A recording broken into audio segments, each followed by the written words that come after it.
tries to eat zebra-striped toddler at Oregon Zoo. What? Crazy, the news these days. But those stories do serve as good distractions. Would you like to? Don't, thank you. I don't care about your trivial stories. Suit yourself. Man loses life savings at carnival. Ooh, and stuffed banana with dreadlocks. What? Weird, huh? Well, sure do bizarre things. Sure, right. Well, could you read your gossip magazines quietly, or better yet, silently to yourself? Some of us have real issues to deal with here. Is there a doctor anywhere? Sure, but it's not gossip, it's real news. This is the New York Times. Promise. Really? Not like the National Enquirer or something? Cross my heart and hope to die. But see for yourself. Please, don't say things like that. Not here. Sorry. I'm insensitive sometimes. Or social intelligence or something like that.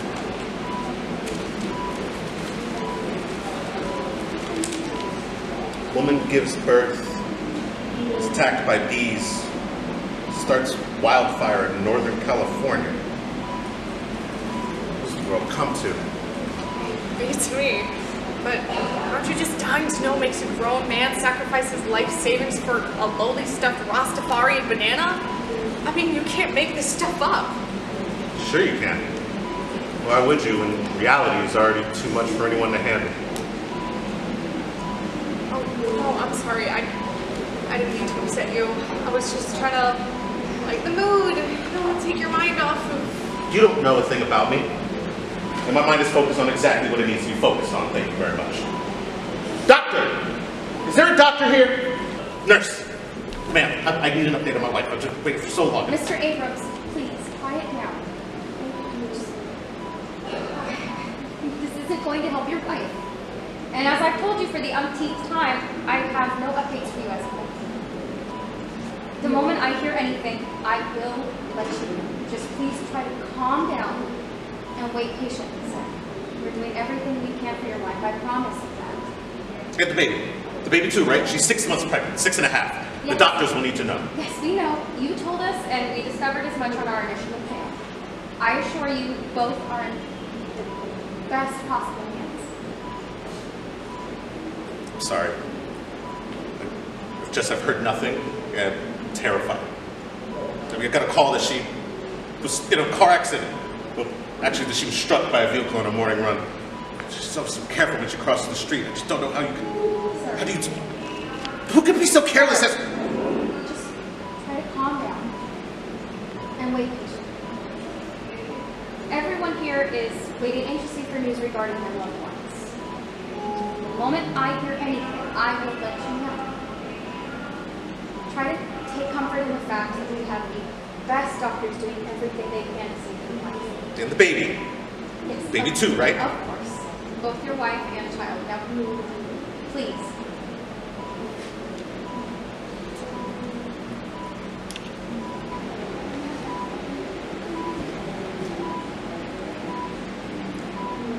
I'm sorry about your wife and baby. Sorry, but I couldn't help it over here. Well, maybe I could, but I didn't. I really hope they'll both be okay. Thank you. So do I. But you really should mind your own business. Yeah, I'm told that often.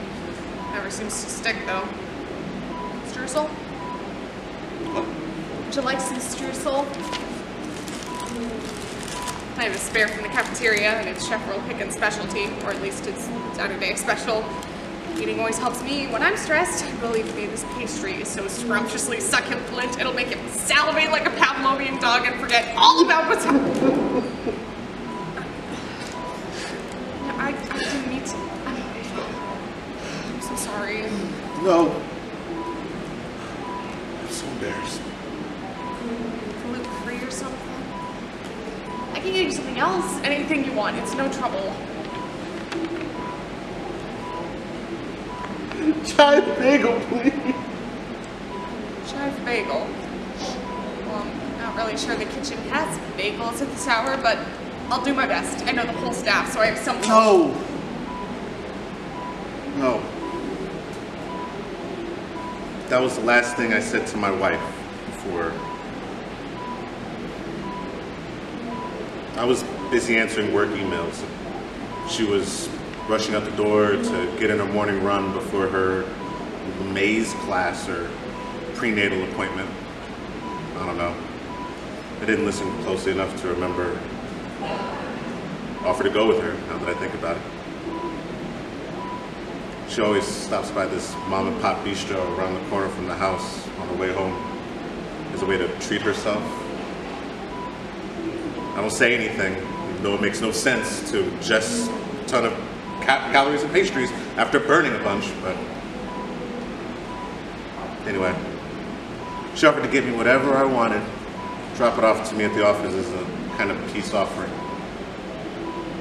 I didn't even look at her, give her the time of day. I just waved with my back turned and yelled, "Chive bagel!" as she closed the door. I like to think I had it to please, but I'm not sure of anything anymore. Peace offering? We had a horrible fight last night. Slept on the couch and everything. To think she might. She won't. She might. The last thing I did was yell at her and ask for a goddamn bagel. I'm sure she knows you love her. And your baby. Trust me, she won't remember one little fight you had in a breakfast order. She'll remember the years of love and beautiful memories you made together. No offense, sweetie, but aren't you a little young to be handing out profound relationship advice? What are you doing here anyway? And why are you inserting yourself into my life? I'm sorry if I made you uncomfortable or upset you. I'm just trying to help. Then you can help by leaving me the fuck alone. Like you can even imagine what I'm going through. Hell, 0.1% of what I'm going through. I bet the worst that's happened to you is stubbing your poor little pinky toe. God. And what are you doing here anyway? You never answered. Waiting. Just like everyone else. Waiting and wondering if the worst will happen. And believe me, I've had way worse than a stubbed toe, that's for sure. Sorry about your wife. I'll leave you alone now.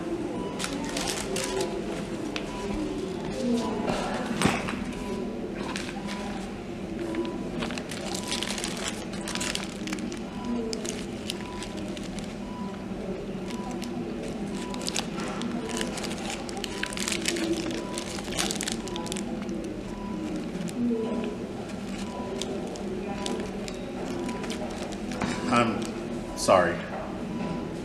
I'm a dick when I'm upset. I mean, you've been so nice to me and I never even asked your name. I'm Eddie. Edward Abrams. Nice to meet you. Emma Davies, but sorry, I don't shake germs and such. That's the kind of thing that'll get you put right back here. Windows and patient this time. Gotcha. Well, nice to make your acquaintance, Emma. And apologies for the... No need. I totally get it. And sorry about your streusel. I mean, I full-on stress ate your streusel. It's no problem. I'm kind of off carbs at the moment anyway.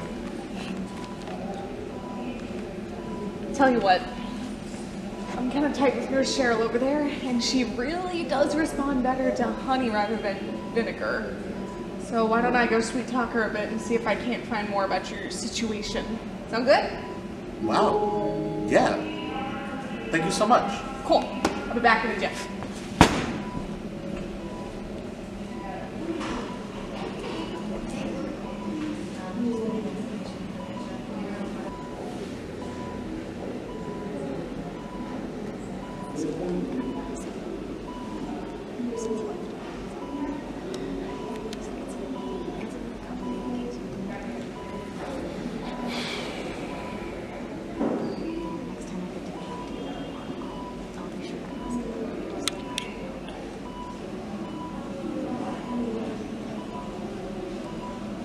So, what's the news? You two seemed awfully chummy over there. How do you know the nurse staff's in the cafeteria staff for that matter? You like live here or something? So, good news is there is no real news. The nurses haven't heard anything substantial from the doctors yet. And I know that seems terrible, but it's a good thing. Surgeries take a long time. This is completely normal. How do you know it's normal? The husband should get an update on his wife whose guts were splattered all over Prince Street. Whose baby is... Is it a boy or a girl? Any names picked out yet? That's what our fight was about. The sex of the baby. I wanted to find out right away, get prepared. She wanted to wait and have it be a surprise. Audrey, that's her name.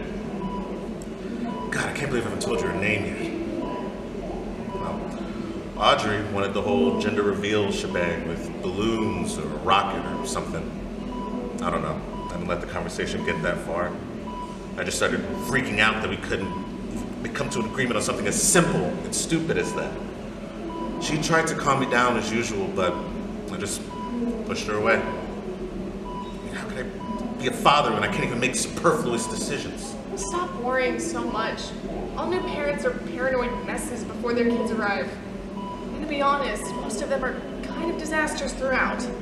That's just part of parenting here. Spoken like a true mom. Do you have any kids? No, unfortunately. I guess I never will. So, tell me about your wife, Audrey. What's she like? Oh, wow. She's wonderful. One of a kind, truly. She's the yin of my yang, you could say. I'm this type A analytical nut. She's this creative, warm soul. We met in a philosophy seminar of all places. I took the course purely for the gen ed credits, but it was the best decision I ever made. I used to be deadly afraid of public speaking. Like so petrified that I would vomit for days before a presentation and nearly faint in front of everyone. Our final exams were oral lectures, being a philosophy course. When I stumbled to the front of the auditorium to explain the intricacies of determinism, fatalism, and free will, I suddenly couldn't breathe and started having a panic attack. Audrey saw me struggling, suddenly started singing this improvised tune about fate, following your heart, choosing your own path, damning the powers that be. I was hooked. I loved her from then on out. It's beautiful. She sounds like some kind of woman. Yeah, she is. She always saved me, fixed me.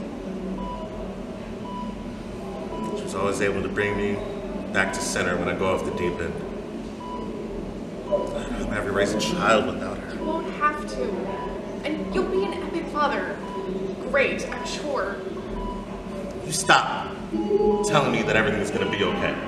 You don't know how things are going to work out. You don't control fucking fate. Neither do you. If fate is even a thing, right, Mr. Philosophy Man?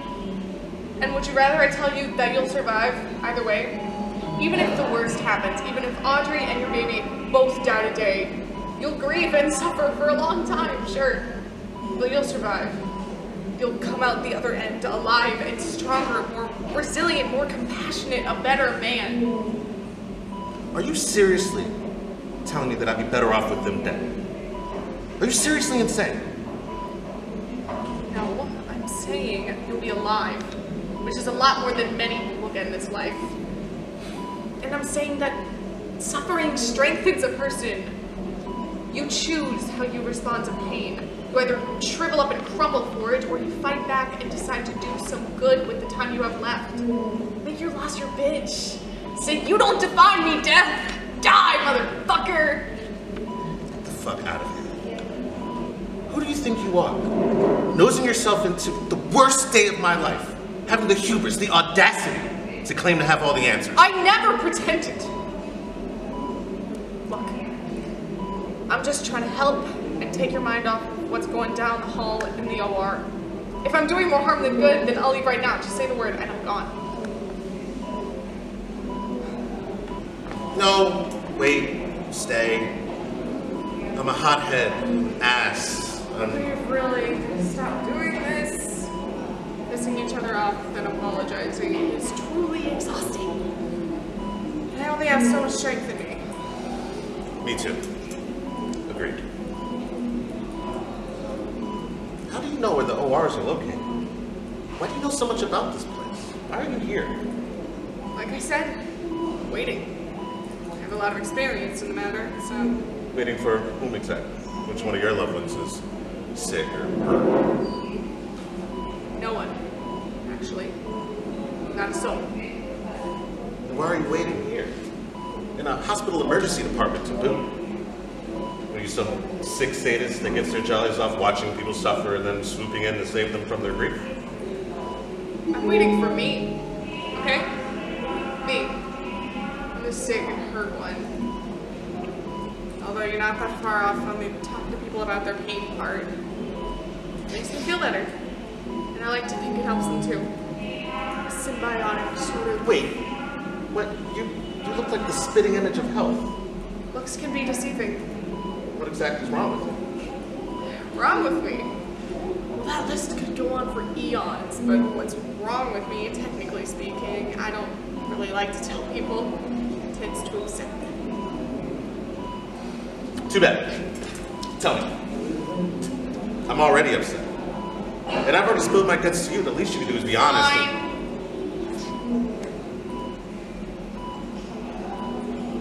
I'm dying. We'll be dead any day now, actually.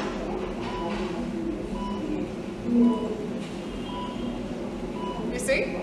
It's precisely why I don't like to tell people. It's always the same reaction. It's never enough that I'm dying myself, but then it's like I have to help others process the information and grieve for me themselves. It's too much. Okay, fine. Right. I won't do that to you. You've been very kind to me. The least I can do is repay the favor. What do you need? Nothing, really. I'm good. I've come to terms with this. How can I help you? You want me to try to get another update? No, wait. Stay. Please, relax. Now comes the part where everyone thinks I'm an invalid. It's cool. I'm used to it. I guess I should be grateful that someone cares. Even a stranger. Especially a stranger, actually. Where is your family in all of this? Look around! I've got family all around me. Don't feel bad for me. I'm not alone. Not totally. I mean like your actual family, like blood relatives. Blood can be overrated. But I don't have much in the way of family of any kind. I did not come from a happy home. Most of my loved ones were either dead, addicts, abusive, or just gone. There has to be something. Jeez, pry much? I'm not used to talking about me. People are usually so focused on their own problems, they never ask about my life. And once they hear about the disease, it's just tunnel vision on the illness. And all else fades to black. I become a malignancy and nothing more.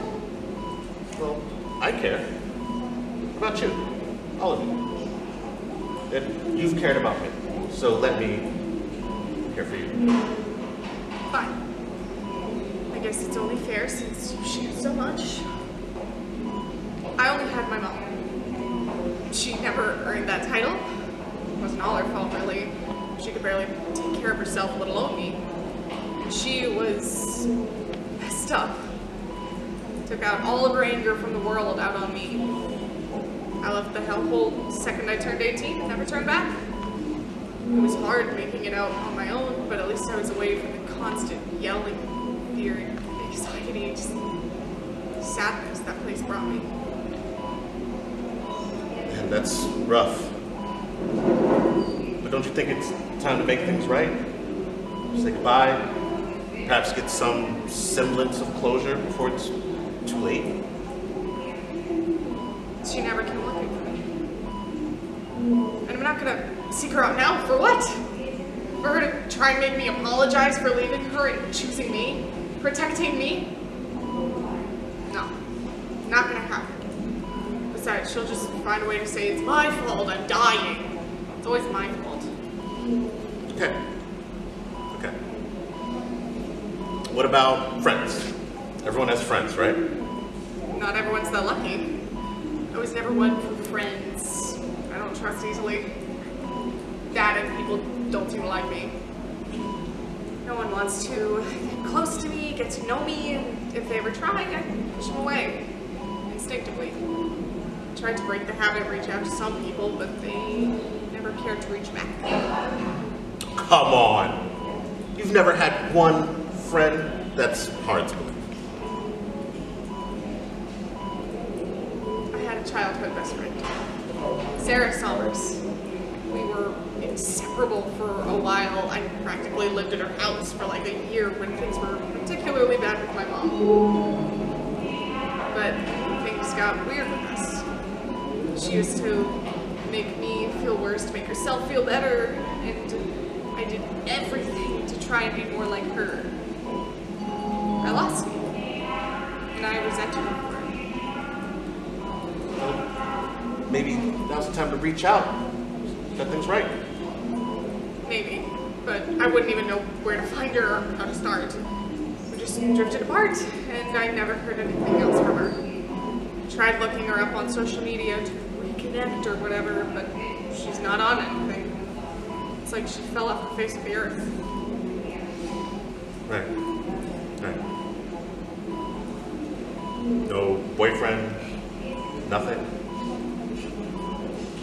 When you take one look at all this and think, damn, they must be all up in that business, alright? Okay, not in a joking mood. Get it? And no, I'm not like you. I never found someone who could love me, let alone tolerate me. It's like my mom always said, you'll always be alone because no one can tolerate you long enough to stay. Guess she was right. So you have no one? There's no one? How is that possible? It's very possible. Some of the closest people to me were the ones who hurt me the worst. So I find it best to seek comfort in the kindness of strangers. Hasn't failed me yet. Okay, but why are you here in this sad, sterile place instead of out there in the real world? Doing amazing, wonderful, bucket list type of things. Yeah, I tried that. I don't have much in the way of money, so my ambitions had to go way down, but I was cool with that. Instead of standing atop the Eiffel Tower, I could leisurely stroll through Central Park. Anything to take in the beauty of this world and all that it offers. But I soon realized that even trying to do simple things, like going to a museum or park and savoring them, just made me sadder than ever. I felt the loneliness more palpably than ever. All I could think of was how this is it for me. I was surrounded by everything I never did have and was never going to have. The only thing that helps ease that pain is take my mind off myself and try to help others instead. So that's why you're here. You're trying to help. Yes, hopefully.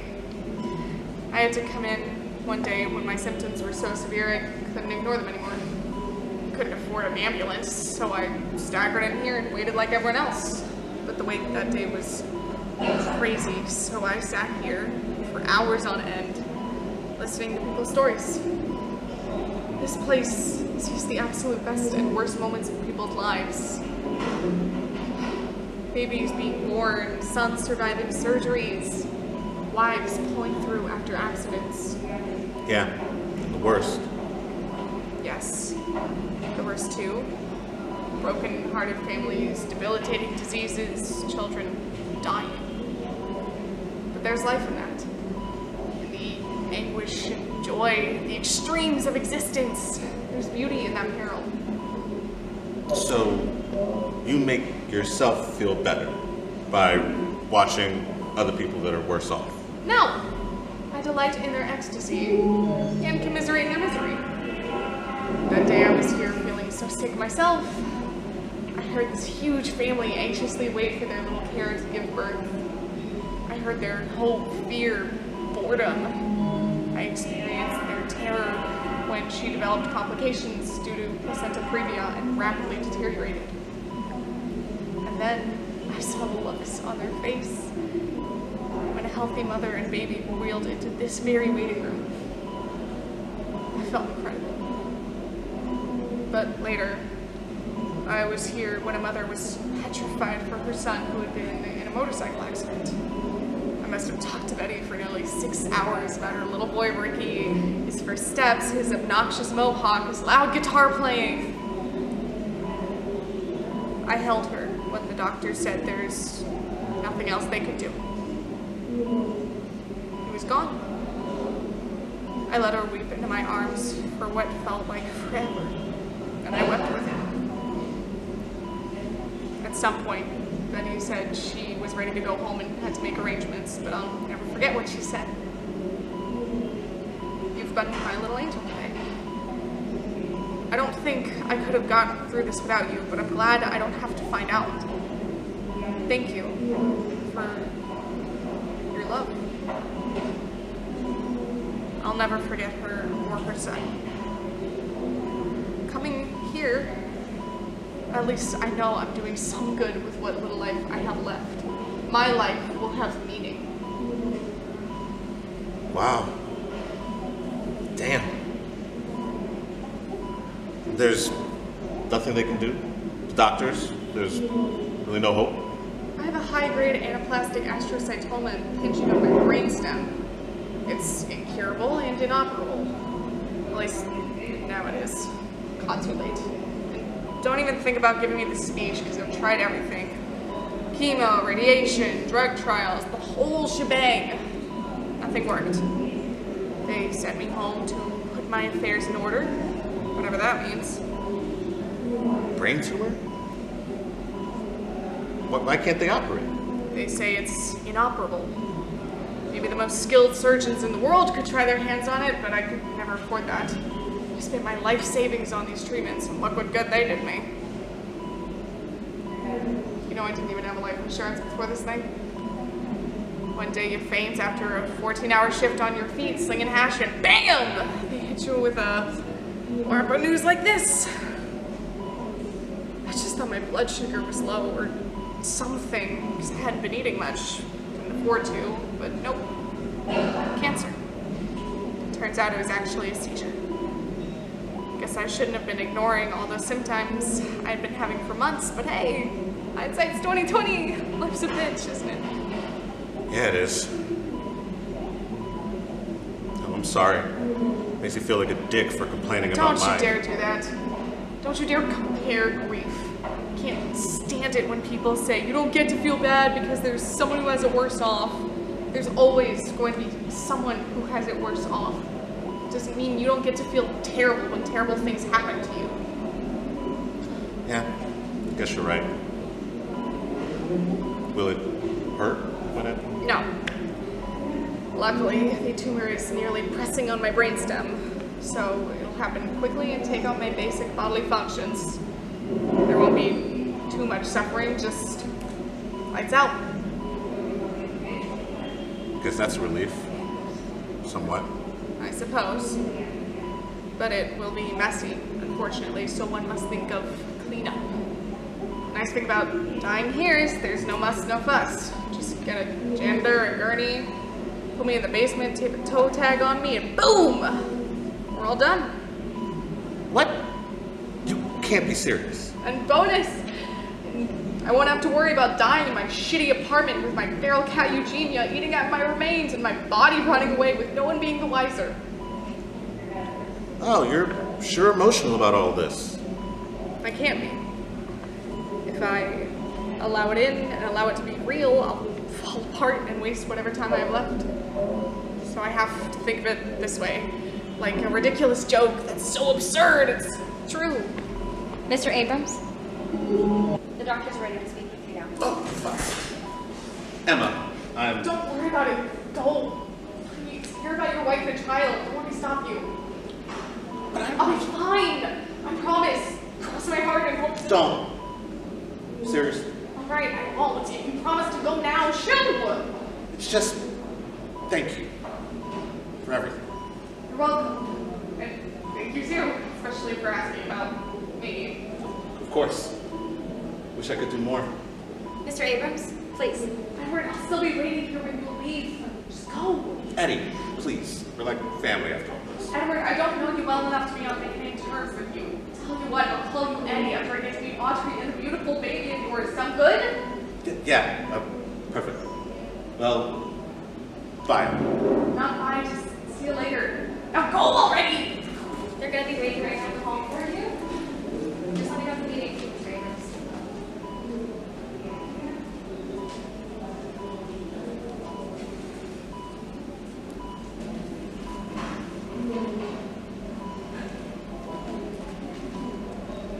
So, how you feeling today, hon? Any headache, nausea, blurred vision, tingling in the extremities? I'm fine now, Cheryl, just fine. Now, how's that sister of yours? Carol should have been here some time ago. Look at you. I mean, looking out for her even after. Of course, what are chemo buddies for? Is she running late or something? Yeah, actually. She hasn't been answering any of my calls or texts. But I'll check on her in a minute. First, how are you? You want to do a quick checkup while you're here? We could do vital, CBC, Chem 7. Cheryl, darling, with all due respect, I'm done with that shit. Now, tell me about Eddie, Audrey, and the baby. Before you said you hadn't heard much, but things were looking up. Unfortunately not. Audrey actually bled out on the table. She had too many internal injuries. She exsanguinated rapidly once arriving here. It's a miracle, though. The baby survived. Just this little baby boy, barely 27 weeks old, still kicking. It's remarkable, really. I've never seen a baby that small survive coming from a mother's womb that damaged. But he's got a long road ahead of him. Being so small and coming into this world so early. Don't fret. This really has been a good day. At least the baby survived. It's unprecedented, truly. The mother just didn't stand a chance. I mean, a pedestrian being struck directly at those speeds. The truth is, the doctor told me a while ago about the mom and baby. I just wanted to give you and Mr. Abrams a chance to talk things over. I thought it might do you both some good.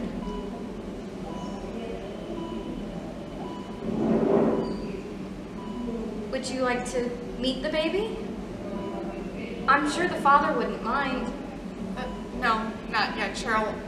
I mean, maybe with Eddie's permission.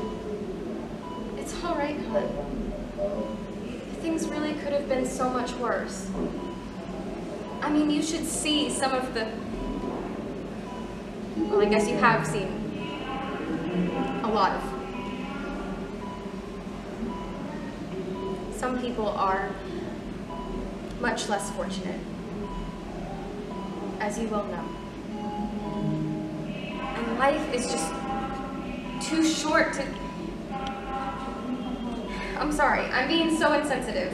Can I get you something? Maybe a magazine or newspaper? Oh, a pastry from the cafeteria. You know, the Chef Saturday special is this. No. No, thank you, Cheryl. I think I'm gonna head out, actually. Well, before you even meet the baby? Yeah, I don't want to impose on Eddie's grief. I just, all of a sudden, know I have to go. Oh. Well, at least let me help you. Are you sure you're okay? You're not acting like yourself today. I don't know. I'm not sure what it is. I think I realized life's too short to wait around to die. But wait, what if you need something? What are you going to... Oh, hell. She's better off far away from this hellhole anyway.